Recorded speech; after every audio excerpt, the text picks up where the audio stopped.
on with two notorious criminals, Seth and Richie Gecko. Now they're on the run from the law after a highly violent bank robbery. At this stage, the narrative is setting itself up entirely as a grounded, gritty road thriller. You know the drill. They thought it was just another road, just another escape to a safe contact down in Mexico. Stage 1, fleeing toward the border. So the stakes escalate super fast after a wildly botched stop at a convenience store leaves multiple people dead. With the authorities literally closing in, the brothers are desperate for a vehicle and covered across the border undetected. Their solution? They hijack an RV, taking a former pastor, Jacob Fuller, and his two kids, Kate and Scott, hostage.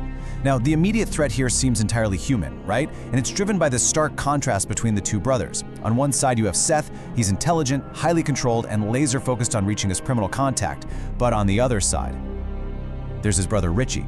Richie is dangerously unstable, completely detached from reality, and suffering from these sudden, incredibly violent hallucinations.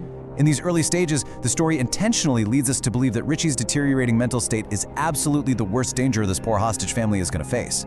With the Fullers forced to play along, Seth actually pulls it off.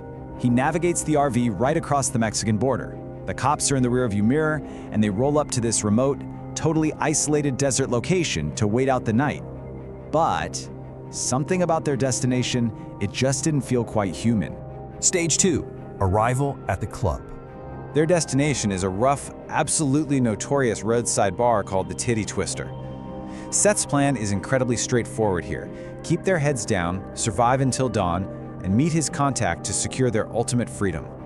Honestly, it sounds like your standard run-of-the-mill criminal rendezvous. Looking around, you see exactly what you'd expect in a shady border dive. Bikers, outlaws, truckers. The music is absolutely deafening, the alcohol is flowing, and the tension in the room is just sky high. Even now, sitting in this literal den of thieves, the Fullers, and let's be real, us as the audience, we're led to believe the primary threat is still the Gecko brothers and the highly dangerous humans surrounding them. The whole atmosphere is bizarre and aggressive, sure, but it feels entirely earthly. But that illusion, it doesn't last. The tension just snaps. And then, the lights changed everything. Stage 3, the horrifying truth revealed. Without a single warning, the narrative violently derails. One of the club's dancers suddenly and grotesquely transforms into a monstrous vampire, and she's quickly followed by the rest of the staff, the bartenders, the bouncers, the performers. They all suddenly reveal their true, terrifying nature, and this brilliantly illustrates what we call the subversion. You are completely 100% invested in a crime thriller about a highly unstable hostage situation, and instantly, literally in the blink of an eye, it morphs into a supernatural nightmare. The fundamental rules of this universe are completely rewritten in a matter of seconds. There was no escape now, only survival. The initial confusion of the human patrons, who, funny enough, briefly think this is just some elaborate, edgy stage act, that confusion completely vanishes as people are physically torn apart.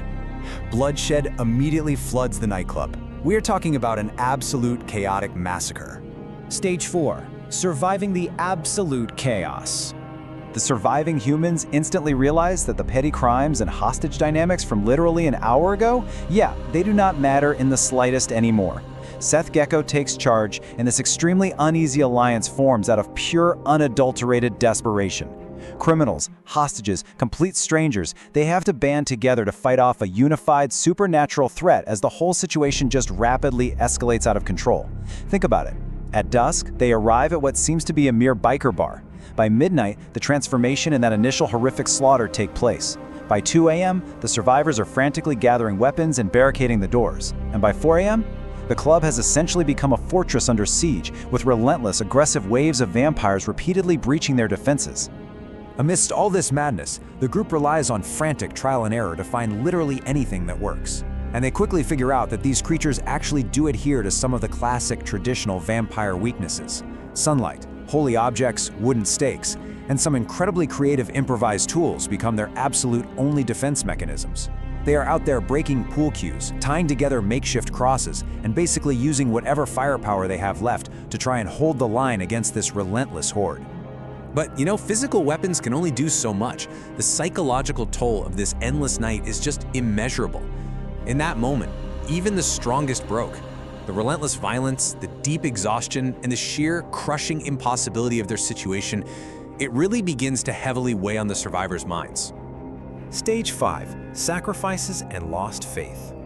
Now this is where former pastor Jacob Fuller truly shines. Remember, Jacob had completely abandoned his faith after a severe personal tragedy prior to all this. But now, surrounded by literal, actual demons, he's forced to confront those abandoned beliefs to protect his children. He transforms into this crucial, stabilizing leader among a group of deeply, deeply traumatized survivors. But despite his leadership, the sheer attrition rate of the night is absolutely brutal. Richie's deteriorating mental state finally catches up to him. People who completely distrusted each other mere hours ago end up making the ultimate sacrifice. The cost of survival here is extraordinarily high, and as this grueling night drags on, the group's numbers rapidly, tragically dwindle. As the vampires grow more and more frenzied, knowing full well that daylight is their ultimate enemy, the final, brutal confrontation pushes the few remaining humans to their absolute physical and mental limits. And after that night, nothing was ever the same again. Stage 6. Dawn and the Ancient Ruins.